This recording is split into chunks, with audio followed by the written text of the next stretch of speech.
Simon, welcome to the show. Thanks for having me. So, I thought we'd start with like a very small story. Like many kids growing up, my parents used to take me to Wentworth every year to watch the BMW Championship. And Great tournament. always distinctively remember some iconic faces, and yours was always one of them. I didn't know if it was the blonde hair or Must have been. or you always being at the top of the leaderboard up there. But it Definitely the blonde hair then. Yeah, it was the blonde hair. But yeah, I thought we'd start with the life on tour and sort of the day in to day out routine. What was it like? I was wondering if you just give us an insight to playing like the events on the European tour, such as the BMW Wentworth. Yeah, I mean, they were great. I mean, you've picked probably the best event, you know, everything from the courtesy cars to the players' lounge to the hospitality, you know, just the way they set the course up. That is their flagship event. So it's always going to be the best one. And it was an amazing place. I loved every minute of playing there. I had some good results there. I think I finished third 1 year behind Luke and Lee Westwood. I had to birdie the last to get in a playoff, and I didn't. And then I think I finished about fifth a couple of years later as well. So it was always a good place for me to go and play. But life on tour, I mean, just very different. When you're single, I was chatting with Nick Doherty last night and we were reminiscing about the olden days. You know, I'd pack my suitcase and go away for 10 weeks when we went long haul, not even a care in the world. But then all of a sudden you settle down, you get married, you have a couple of kids, and it's totally different. And Doe was right. He said, I respect those lads who have got the families and can still push themselves like they do now. He said, because when I had my family, I knew I just wanted to be with them. And I was like, I couldn't agree more. I felt exactly the same. So life on tour, I mean, I used to work my socks off, to be fair. I was up early in the gym, good breakfast, on my greens, practicing, playing, and then probably have a cool down in the evening again. But maybe a plunge pull if there was that in the like the gym area. Was that throughout a given tournament week, or was that like even on your downtime practicing at home?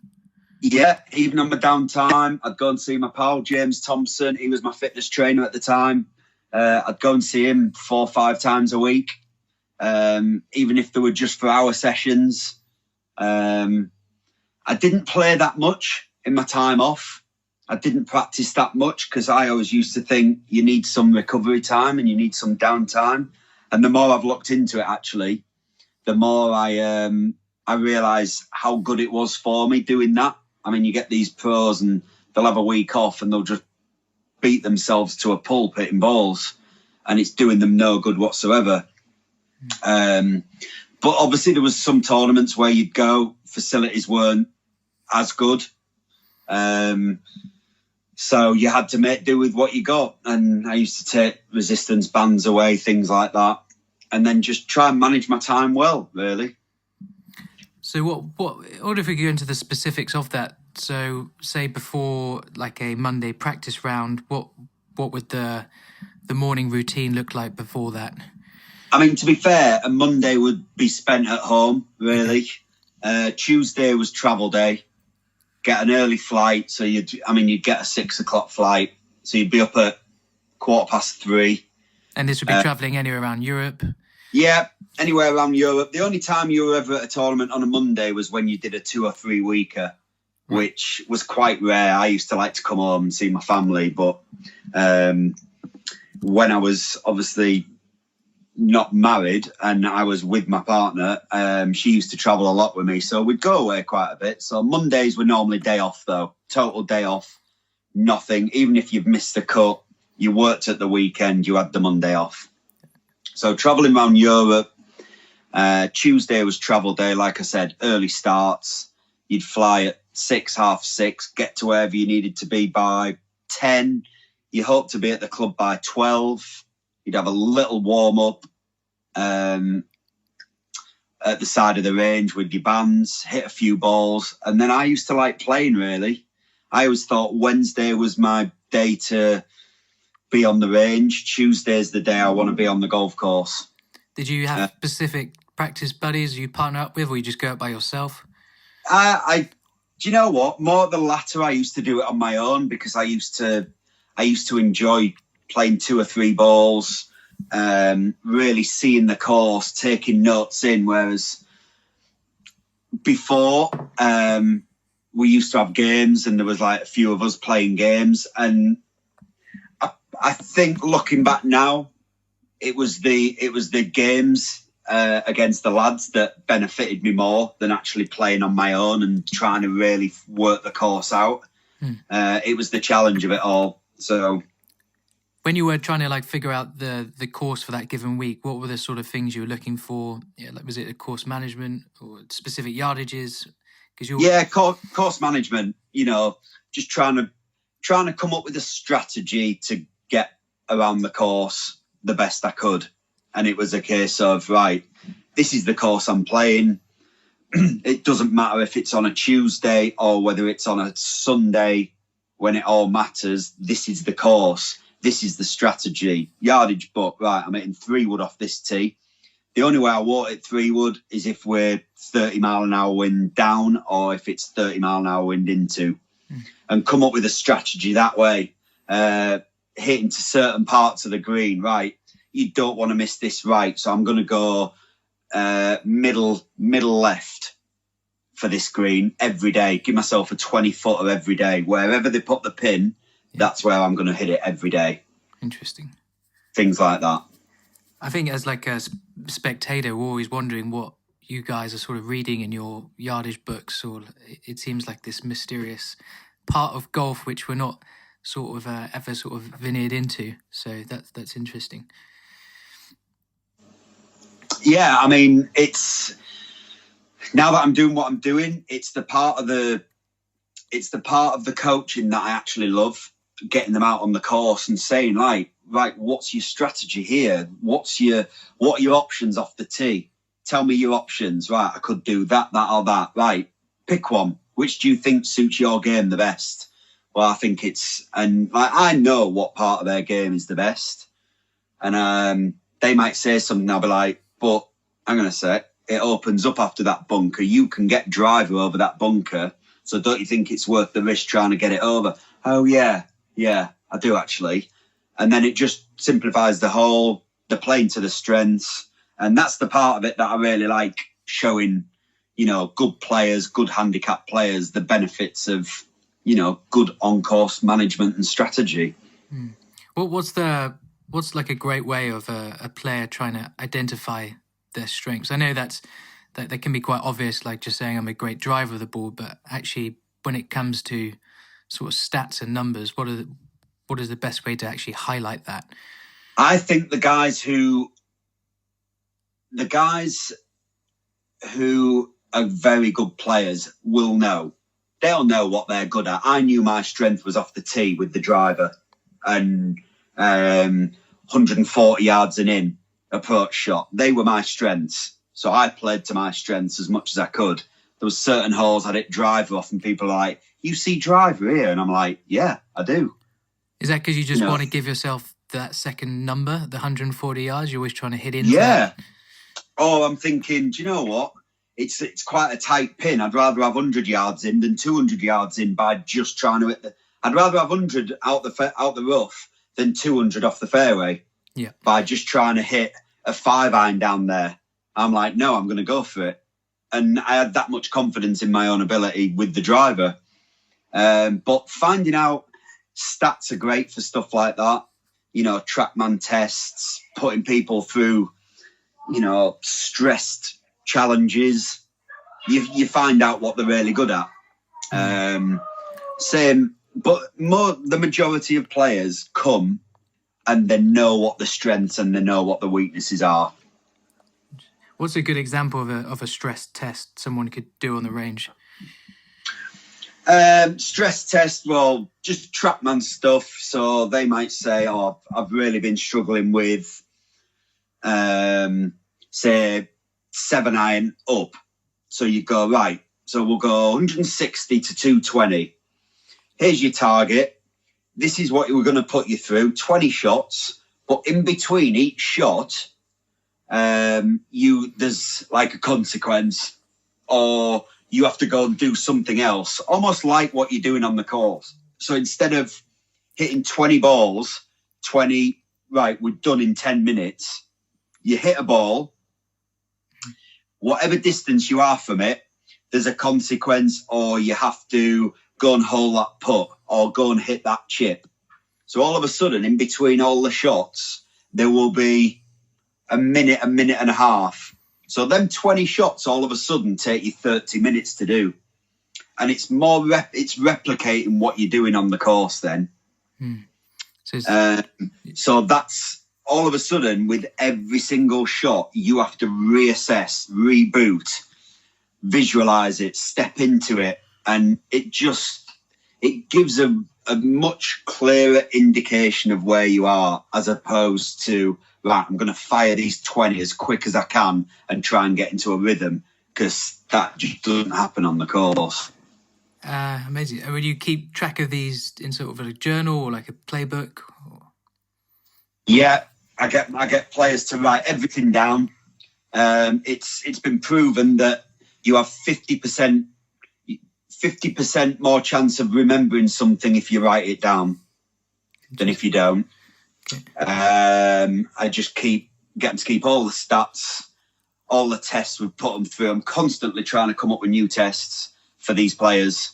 I speak to loads of guys in Germany, America, Austria, who are great at this stuff, and they're constantly coming up with new ones. So, it just makes it more realistic, your practice time, instead of worrying about what position you want to get your club in. You're actually thinking about the shot you want to hit, and the swing thought is the last thing you're thinking about. So I've always wondered this, like how much, obviously everyone wants to have a pretty looking swing and it ought to be in the right positions, but at the end of the day, we're there to play golf and to get it in the hole as few shots as possible. Yeah. What's the divide in terms of splitting your time technically, working on your swing positions, and actually more sort of outcome based and results like the test you're explaining? There'll always be people who want technical. There'll always be people who want... I did Carl Morris's Mind Factor certification last year, and he said there's a great point. He went, would you rather be stylish or skillful? And I was like, well, skillful is like, yeah, but to be skillful, do you need a good swing? I'm like, no. He went, exactly. So why don't you practice a skill instead of, being stylish? I call it the Instagram swing. Everybody seems to want the Instagram swing, the perfect positions. Whereas you look at somebody like Phil Mickelson, Bubba Watson, they're skillful. I'd rather be like them. Yeah, that's a very interesting analogy. Okay, well, we'll come back to the coaching bit in a second. When you were on tour, and then I think I actually stood behind you in Spain a couple of years ago at the final stage of Q School. I was caddying out there. Oh yeah, nice one. When did you sort of had enough of playing on tour and you realised that coaching was the new chapter of your life? Probably halfway through Challenge Tour. Okay. I think it was halfway through Challenge Tour. I came back from my wrist injury. I hadn't enjoyed my last 2 years on tour. I'd only made a handful of cuts in 2 years from, before I did my wrist. I think I only missed 2 cuts that year. And then to all of a sudden come back from that and hardly make a cut. It was hard to take. I wasn't enjoying it. I was away from my family a lot. So I just looked at the different route. I'd already been to LA and done my TPI because I love the golf fitness side of things. Yeah. And I was just on the range watching these lads playing, hitting balls. And I just thought, why are they here and not on the main tour? And I just thought to myself, I could really help somebody like that, I think, get to where they should be. And it was that came into my head. I kind of got it all set up. And then I didn't do very well at Challenge Tour. And I started working with a life coach for a bit. And she said, right, what do you want to do? And I'm like, a bit of both, really. She's like, right, you can only pick one. So I said, I'll tell you what then, these last 3 or 4 weeks, let's really focus on getting your love back to playing and try and get you a tour card at Q School. So that's what we worked on. And I went down there. I was in a great frame of mind, to be honest, going down there. And I played really nice. I just had a couple of really bad errors that cost me dearly. I think I had 2 holes that cost me like 6 shots. I had a couple of triples from just poor, not committing to the shot and just poor decisions. So all of a sudden, right, I've not got my tour card. Right, this is the route I'm going to go down. And I was saying, to everybody I speak to, it's given me a new love of the game. I'm looking at the game in a totally different way to what I ever did. So I think it was when I've not got my card at Q School, and I don't know, it was almost like a relief, and I thought, right, I can actually do what I want to do now. Yeah, because I hadn't enjoyed my 3 years on tour, and people keep saying to me, you've got to do what you love, and I didn't love it anymore. So why keep doing it if you don't love it? We had Conrad Ray on here a couple of weeks back, the men's head coach at Stanford. Yeah, who was a guy along Tiger Woods and his team. Yeah, and I asked him about this, and he said the number one thing for like a player lasting on tour is just this never-ending sort of passion for the game. Yeah, you've just got to constantly keep loving it, which is hard, I guess, when you've turned your passion into your job and you're working at it, and that sort of childlike play maybe gets beaten out of you. Yeah. It does, because again, like, I've looked into how we learn. I've spoke to people, professors, way more intelligent than I am, and they all say if you enjoy something, you learn it way much better than if you're not enjoying it, because your mind's flittering all over the place. And just the enjoyment part, like when you were growing up as a kid, how did you learn to play golf? You played by just playing and enjoying it. Yet on tour, there's this belief that the more you spend on the range, the more time you spend there, the better you'll get. And everyone just seems to go down that route, and you get dragged into it. Has that always been the way, or has that just sort of developed over time? Because I think it's just developed over time, if I'm honest, because now we've got trackmans. People seem to have to warrant the use of a trackman, so they'll spend 4 hours on a range. Whereas I think if I said to some of my players, right, on a Tuesday, you'll play 18. On a Wednesday, you'll play 9, and then we'll do half an hour's tests. And then you'll go into the tournament. I reckon they would do way better than if I said, right, play 9 on a Tuesday, practice Tuesday afternoon, and then we're grafting Wednesday. I know they would, because and especially if they had money games on a Tuesday or a Wednesday. Yeah, it gets them in that competitive sort of mindset before. Of course it does. And what are you trying to replicate? You're trying to replicate the feelings that you'd have during a tournament. And you're not going to replicate them by stood on a range hitting ball after ball.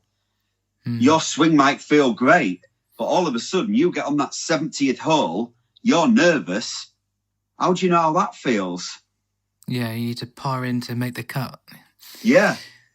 I was amazed by the I think even spectators, when we go to events, or when I turn up at Q School, like the amount of time that was spent on ranges and doing very technical drills, sometimes a couple of hours before they're teeing off.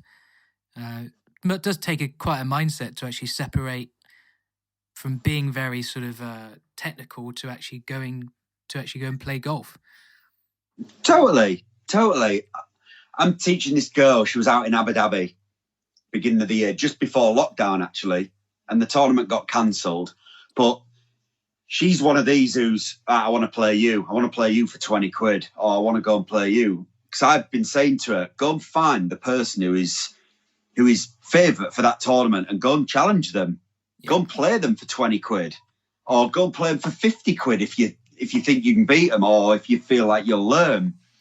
And there was a girl there who, I won't say any names, but she'd won a tournament literally 2 or 3 weeks before. And she went up to her and said, come on, let's go and have a game. She knew her well. Oh, no, my swing feels terrible. I need to practice. The girl who I teach says, but you just won 2 weeks ago, 3 weeks ago, whatever it was. She went, can't be that bad. Yeah.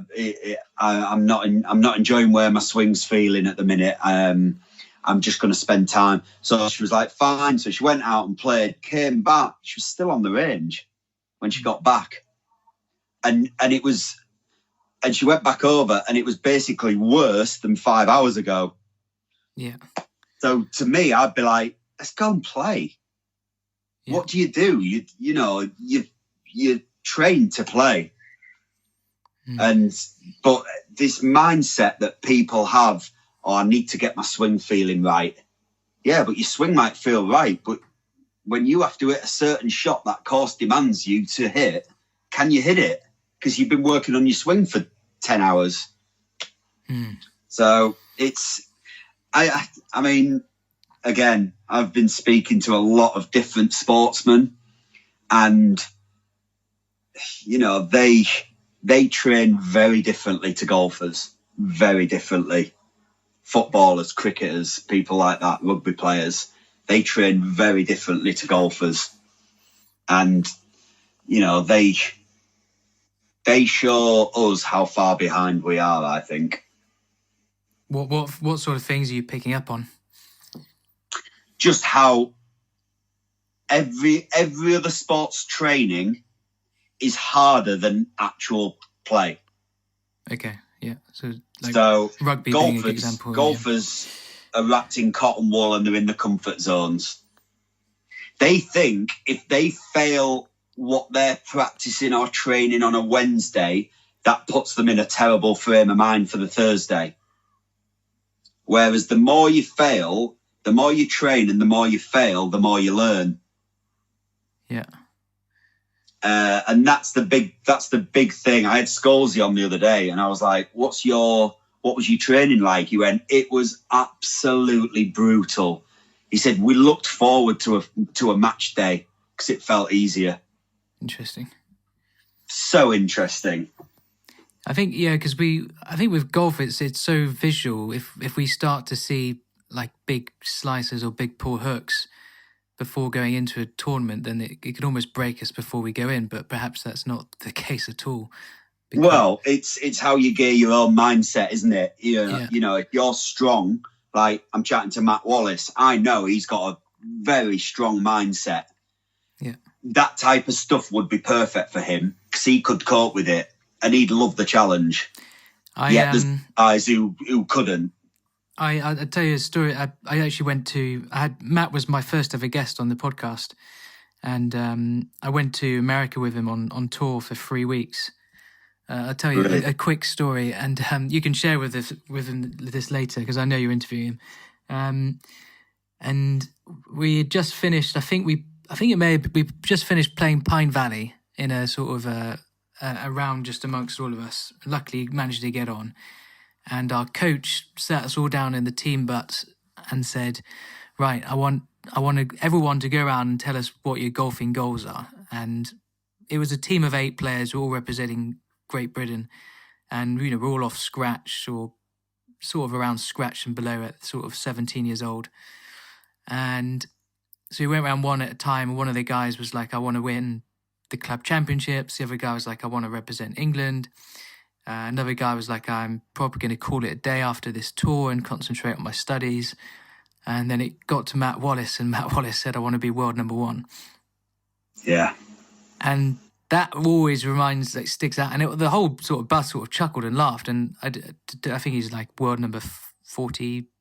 Is he 14, is he? 48, I think, at the moment. 48. What did he get to? What's his best? I think he got to 32.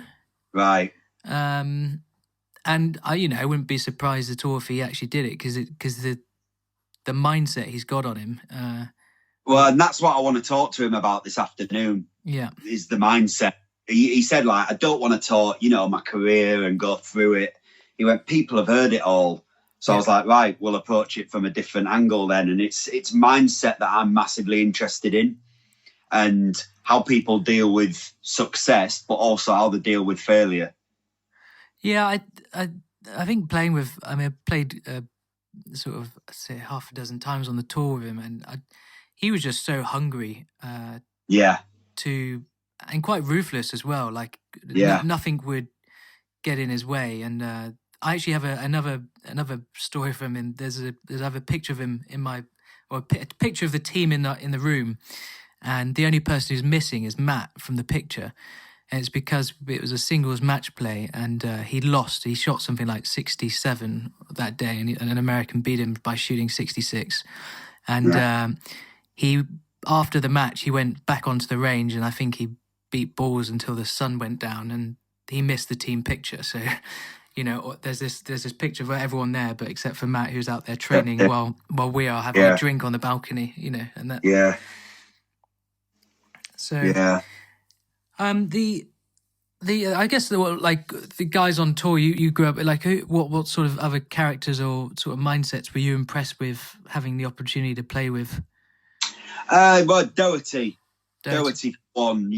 We started our careers pretty similar time. I was 2000, he was 2002. He got his card, but we just hung out and we had a good time. We're single. We used to go to Australia and have a week off there, and we'd all stay together. But I remember him just changing one time. It was almost like the flick of a switch. Came out 2005, and he was a different person. And I was like, are we doing this? He's like, no, I'm going to do this instead. Right. And then he won early. And I was just like, wow. What is it? Anyway, I spoke to him and I'm like, what have you changed? And he went, just changed about 4 or 5 things. He went, I've stopped drinking. He went, I've started to get fit. He said, I've started working with a psychologist to help me, coming down the stretch, things like that. And he had a fantastic year.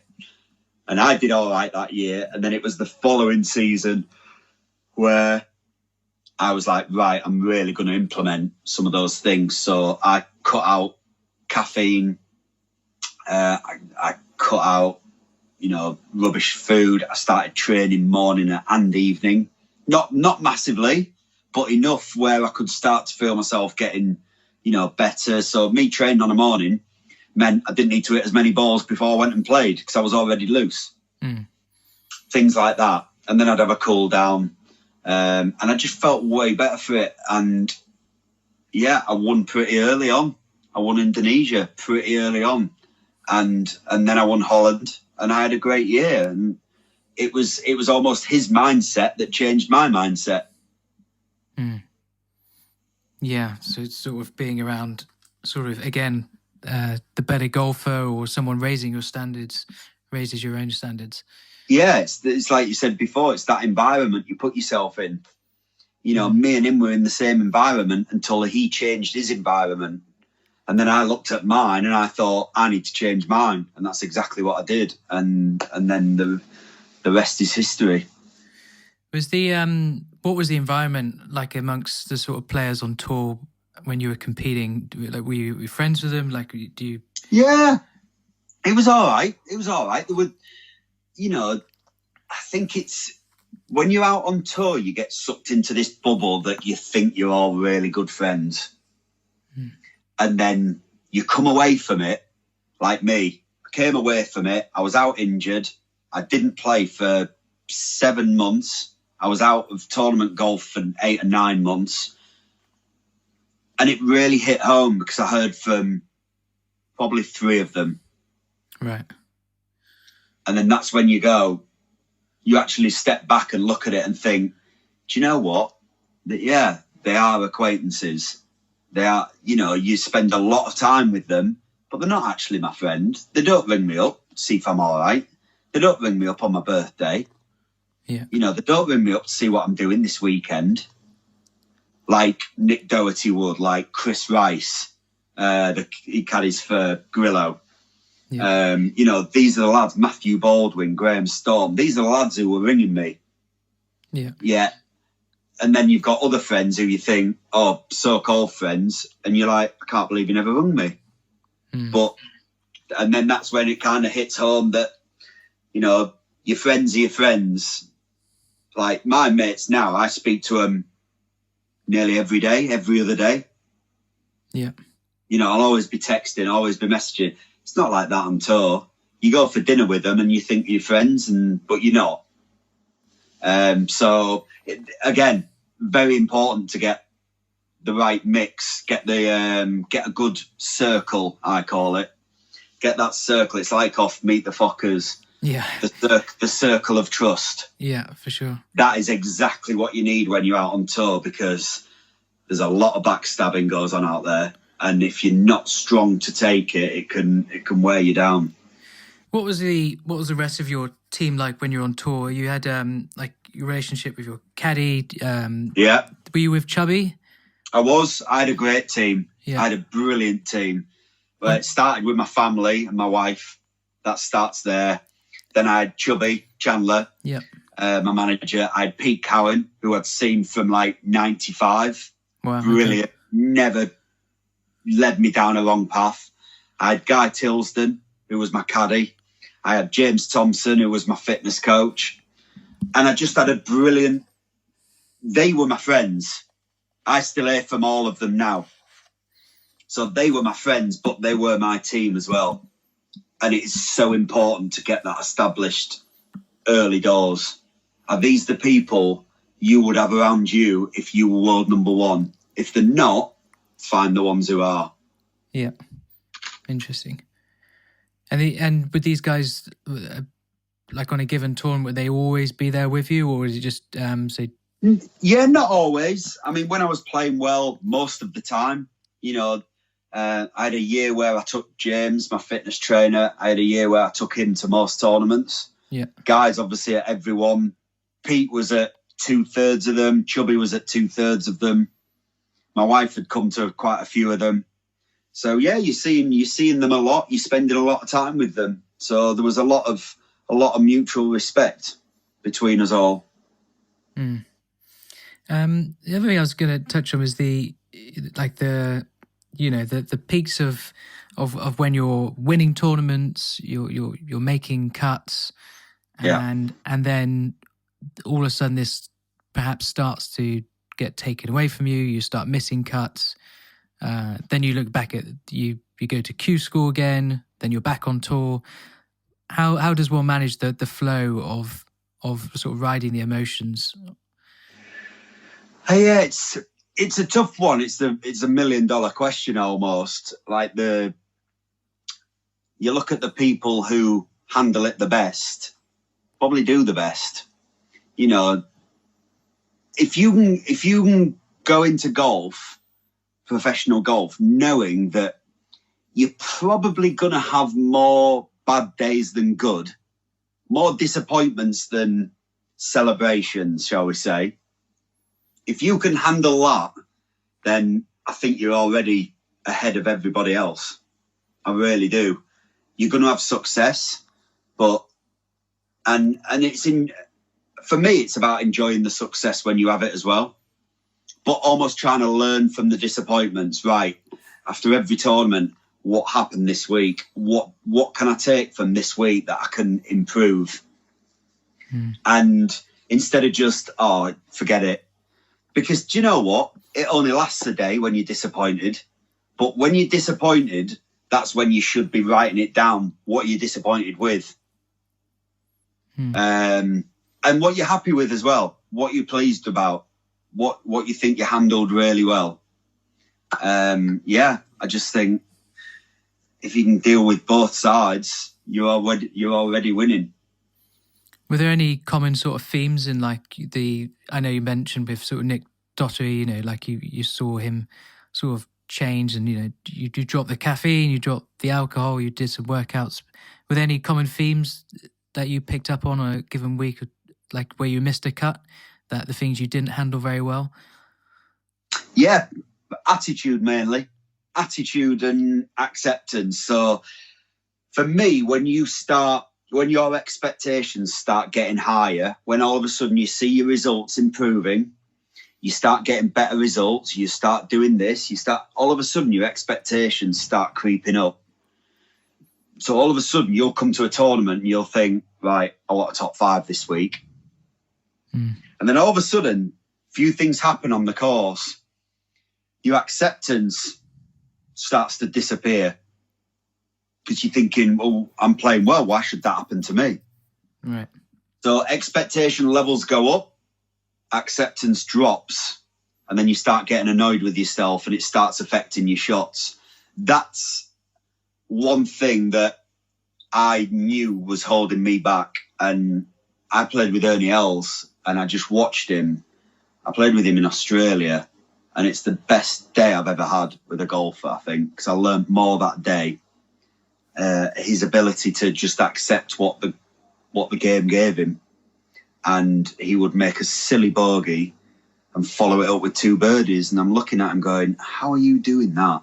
And I learned so much from him, and I started to implement it into my game, and that's when I really started to take off.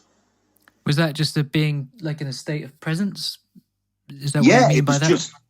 It was just a question of, I got into this frame of mind where I made a bogey and literally there was like a trigger and I went, it's fine, I'll birdie this. It was literally like a trigger because all I ever thought when I made a bogey was, right, let's birdie this. Interesting. And it wasn't, I can't believe I've just dropped a shot there. What a silly bogey. It was literally, right, I'll birdie it next. And the amount of times I did it was frightening. Yeah.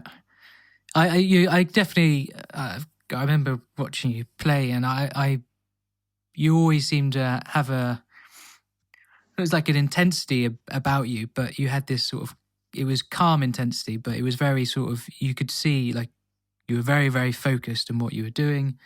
And like I always felt you were really up for it. Like you were really. Oh, I was. Yeah. Always. Yeah. Until the latter part of my career, I was always well and truly 100% in. I'm going to give it my all today. And we'll see what happens. And, you know, I had a lot of bad days, but some really good days as well.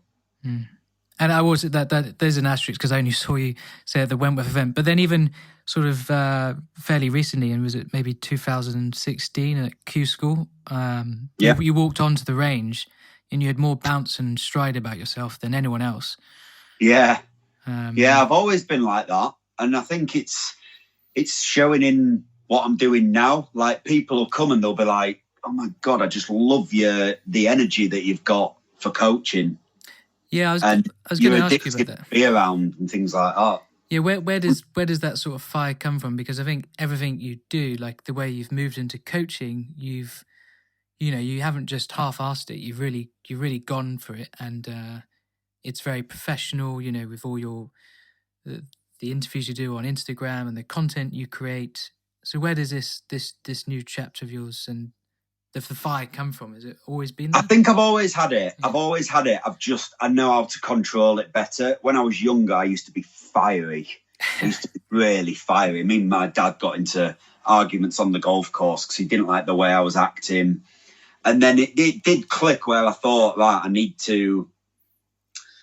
I always wanted to just be the best at everything that I did. My daughter's exactly the same, the 8-year-old. It's like she'll race me to a car. Yeah. And first to touch the car, and if I touch it, it's like,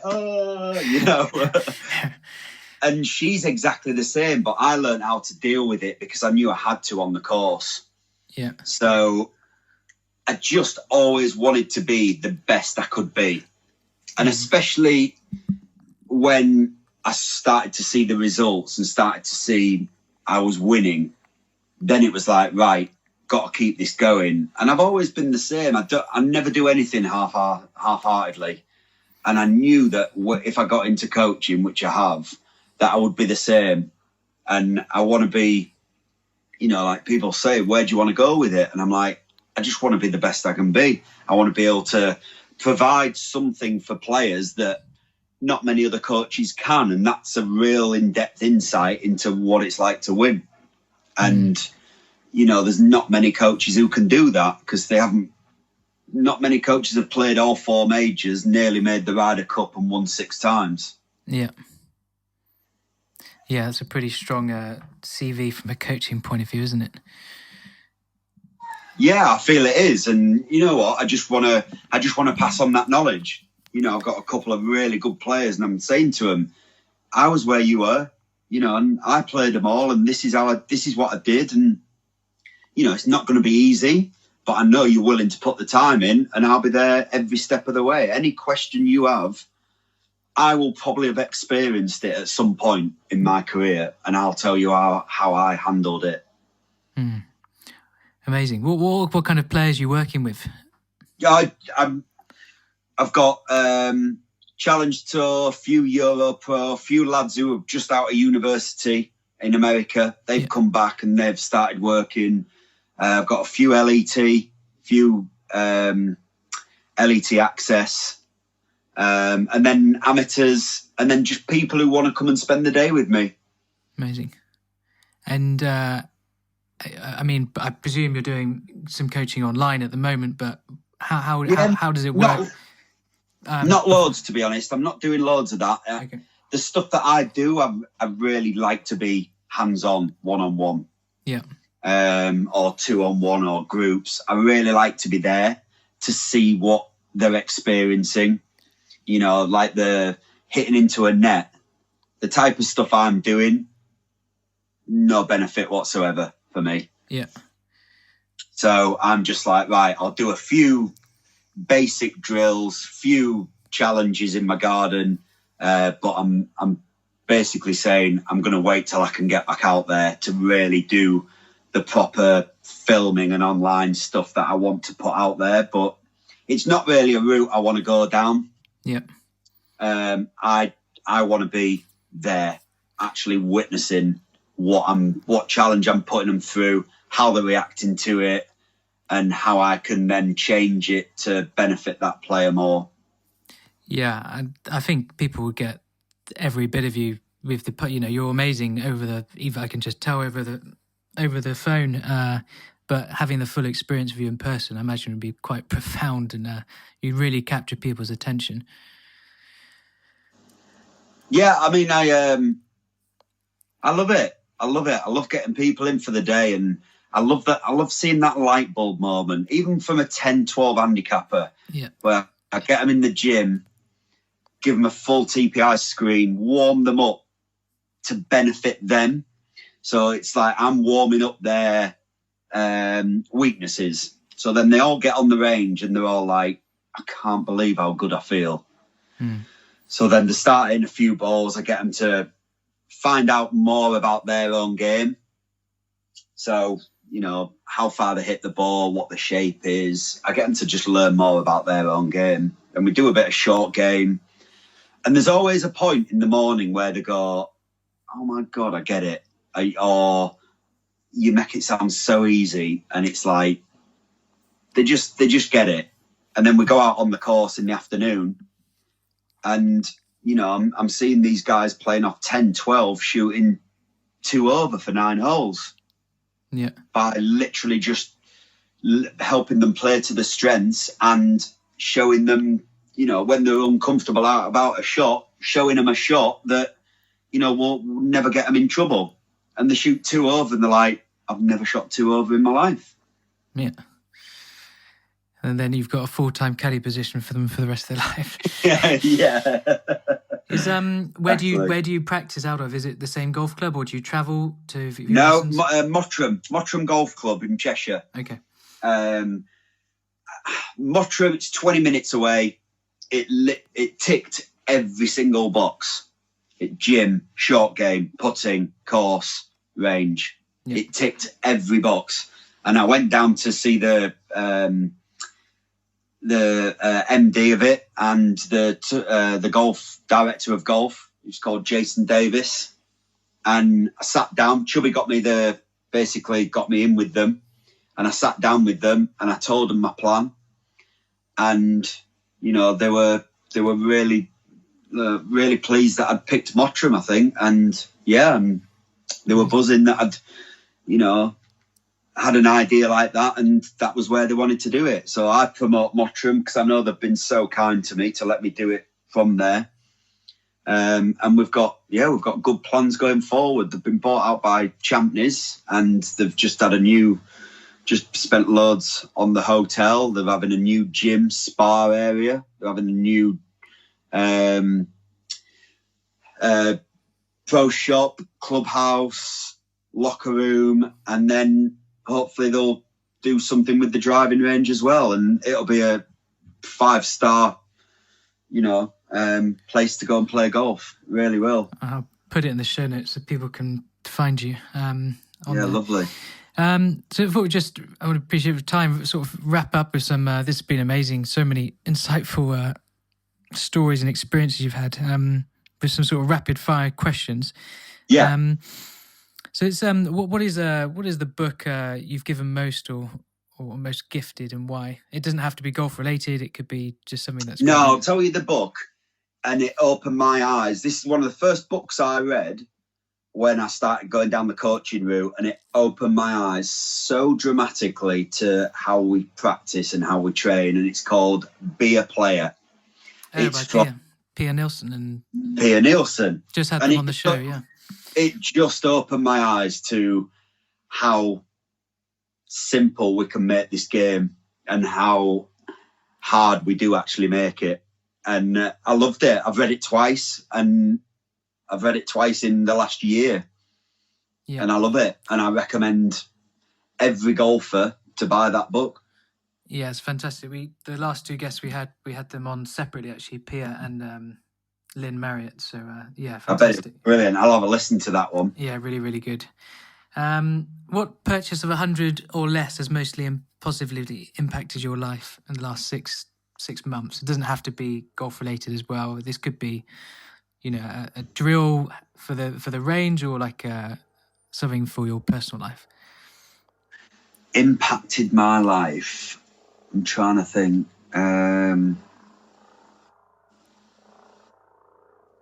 Good one. Impacted my life. Well, down the coaching route, I would say maybe not impacted my life that much, but it's impacted the people who come and see me to improving. Is the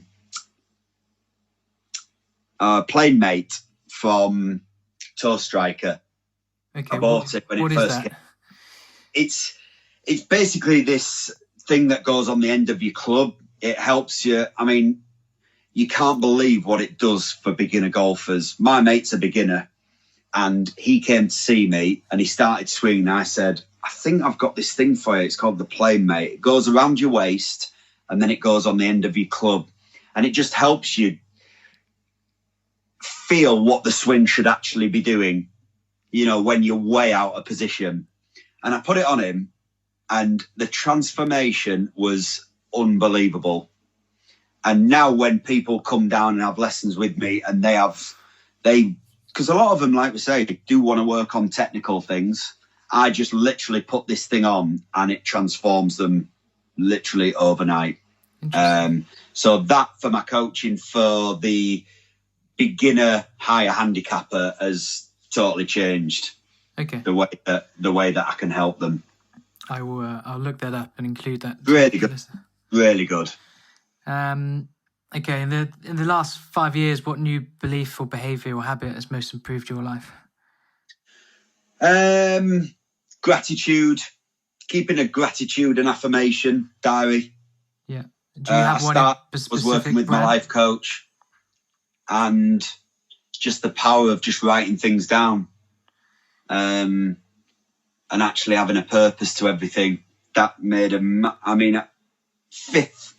my fifth session with my life coach, she opened her book and she said, I'd been doing the affirmations and gratitude for 5 weeks and that was it. So the 5th session, she opens a big folder up and she lands on the very first session we had. And she went, oh, I've just landed on the first session. I was like, go on then, read it out. She went, do you want me to? I was like, yeah. She read it out and I looked at her, honestly, and I said, who's that? And she was like, it's you.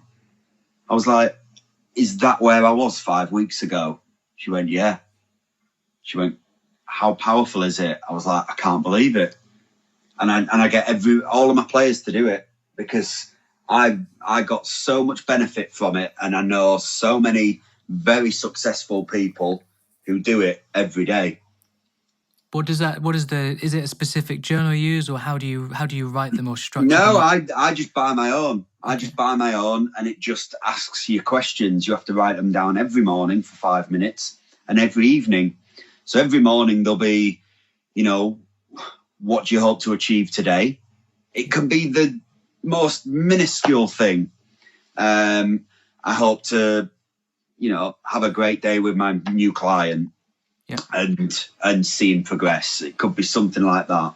Affirmation. So what the thought you want to get away from. So I was always like, mine was always, I'm a good golfer. I'm a really nice person. I believe in myself, things like that. And you keep telling yourself that every morning, every day. All of a sudden, you change your belief. Yeah. So if you've got a negative thought about yourself, turn it into a positive and write it down every morning and say it 3 times. And then you've got your gratitude, what you're grateful for every evening. What was I grateful for today? You just write something down. And it's, if you want to go really in deep, like I did all my gym workouts, what I did every day. What I ate every day, how much I drank, what I drank every day, how did I feel, things like that. And that's what I did every day for 10 weeks. Amazing. And like I say, after the 5 weeks, I didn't recognize the person who she was talking about. Amazing. Yeah, Lynn Marriott on the last episode, she's a big journaler and I took action on what she said and I bought myself what she uses. It was called the 5-minute journal. Yeah, I've got it. Yeah, I've been using that for the last week or 2, which is we'll see if I recognise the man in a couple of weeks. Amazing, thank you so much. I was going to ask you that. Do you want to share who you use as a life coach? We could. Yeah, absolutely. She's on Instagram. She's called Caroline Britton. Caroline Britton. She's called Caroline Britton. She's from Hale in Cheshire. And she was brilliant. She helped me massively. Okay, I will include her as well. Okay, to wrap things up, I always ask a personal action challenge at the end of the show, and this is something which you deeply believe in, which our guests or listeners can do, on a given day or weekly, that will greatly impact their life. So fire away. But they can do meditation. Yeah. Very powerful. Very powerful. Just the breathing, just for 5 minutes, just to bring yourself back. Breathing is the only thing that keeps you in the present. When you're concentrating on your breathing, you are totally in the present. You're not thinking about the 3rd breath along. You're not thinking about 3 breaths that you've just done. It's the thing that keeps you in the present. And that's when you become most, calm. And, get yourself back on track. Mm. And when do you do this, or how do you use it? Most mornings. I do a lot of sessions with certain players where I do 10-minute meditation before we practice as well. Yep. Whether they've been maybe on a flight over to see me or a long car journey, or I've put them through a really, structured workout and they're tired, or all of a sudden you just give them 10-minute meditation and it's like you've hypnotized them and they're fully ready to engage in the session on the range. But yeah, a lot of people, it gets laughed at a bit. McIlroy's put it into his schedule and his regime, and he's seen the benefit of it greatly. Amazing. Thank you very much for the answer. I was going to actually ask who's the best player you ever played with on tour? It's a tough one, that. I always get asked that. And I always say it's a really tough one to answer because I've played with a lot of very good players and I've seen a lot of really good rounds of golf. But I always say the one I learned the most from was Ernie Els, or without a doubt. Interesting. Just being on that present. Yeah, just seeing that, and I learned more from him than any other player I ever played with. Amazing. Simon, thank you so much for this. Where I know, so the coaching is the main thing now. Where can people find you? Get in contact? Yeah, go to my website. I'm on Instagram at Simon Dyson Golf, or go to my website at elitegolfperformance.co.uk. And I'm at Mottram. My email's on there. I think my phone number's on the website as well. So just drop me a message and come down. Amazing. You won't regret it. No, I won't. I may take you up that on myself because I feel perfect. But yeah, thank you so much, Simon. That was absolutely amazing episode, and hopefully hear from you soon, maybe round 2 or something. Lovely. Cheers, Chris. Cheers, Simon. Thanks a lot.